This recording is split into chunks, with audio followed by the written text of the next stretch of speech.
I'd probably describe Fit as a 5-day event. You're in a team of 5 people. Each day, a different person gets to choose an idea that they want to rapidly test or prototype. It could be a potential business concept, maybe just a project they're looking to work on, but it's an opportunity to work with a group of people. So, Million Reasons Why, little overview. It's a website that would basically pose open-ended questions that start with a million reasons why, and then people give their responses.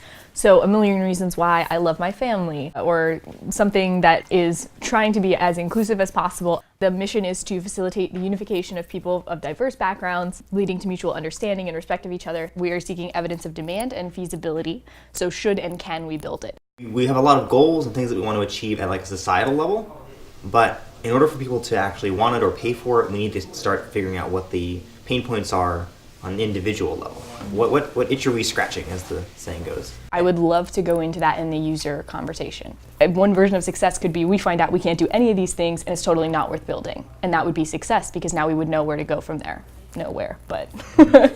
Are we trying to generate questions for the user interview part? Yes. Okay. Because we want to know basically, would they use it? Would they want it? So we have the beginning and end questions. We need a few or like a couple or 2 middle questions. Mm-hmm. There's people costs. Right, people company. costs. There's the site. That's like server space and domain name. Right.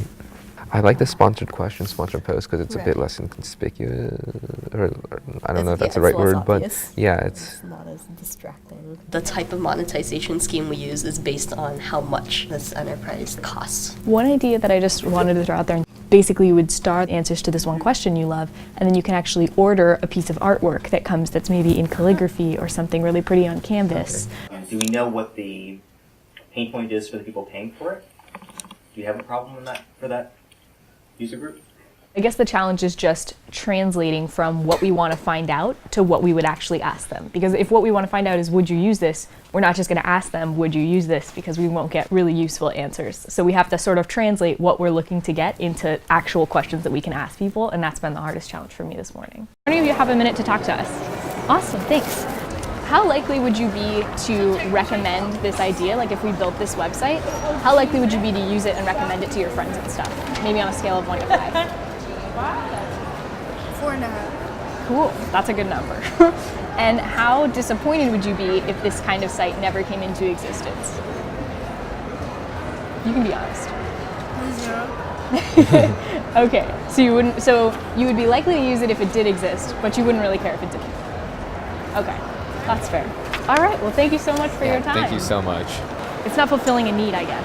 That's like what I'm feeling. I don't know. It's like it'd be nice if this existed, but it doesn't feel urgent. We don't know exactly what types of users would use it, and so it could just be that we just happen to find the user, like the group of people that wouldn't be that important to.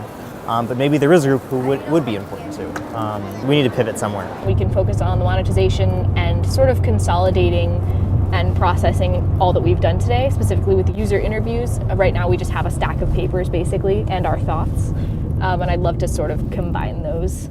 I think we need to figure out for the ones that did say they would be interested in it, or that they would be disappointed if we didn't build it, and figure out what qualities they have. Yeah, I like the idea of trying to consolidate what is it about that person that we talked to that was really receptive and into this idea, and how do we find more of those people? Mission-wise, jumping back up to the mission level, the people who probably need this most are still the ones who are least interested in doing this.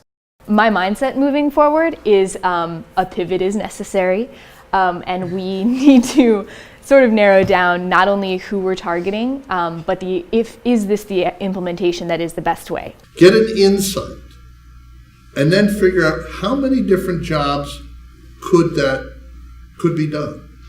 Then prioritize those jobs, take the top 2 or 3, go do some of these small, quick tests until you find something that hits. That's the pivot you go to, right? And then maybe you have to pivot again, right? It's test it, learn, pivot.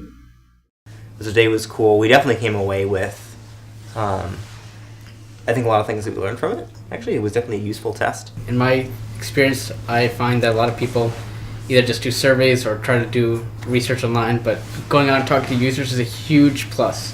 I was really excited to be able to bring something that like my sister and I came up with in our house in Florida, and then I brought it here and 5 magnificent minds worked on it and something came out of it, and that isn't something that I've done before.